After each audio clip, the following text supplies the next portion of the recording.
Dodge County residents are cleaning up after severe weather for the second time hits in 2 weeks. This is some of the damage from last night's storms. The area was also hit hard in the blizzard last month. KETV Newswatch 7's Madison Perales spoke to the homeowners impacted. She reports from Dodge County tonight. I'm out by Fremont Lakes, where homes in the area experienced high winds Tuesday night. As you can see behind me, it led to trees being ripped apart and power outages in the area. Nebraska Parks and Recreation was on the job Wednesday morning. Bill Booth, park superintendent at Fremont Lakes, lives in the area and checked out the damage left behind. We had damage across the road to a roof, several uprooted trees in this area.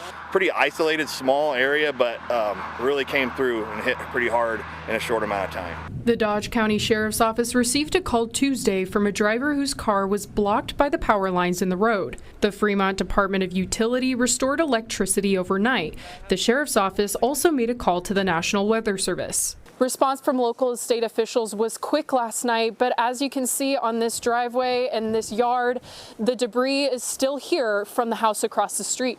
Bob Moaning has been in this home for 15 years. He has cochlear implants, so he didn't hear the winds or the debris hitting his home Tuesday night. I don't know if that was a deputy sheriff or what that shined the light in my window, and then I got up and come out and seen all this.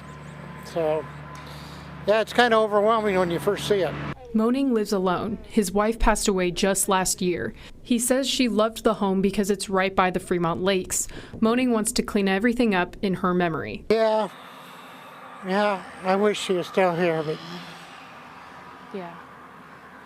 Moaning is waiting to hear back from his insurance about next steps. But for now, he waits. Near Fremont Lakes, Madison Perales, KETV Newswatch 7.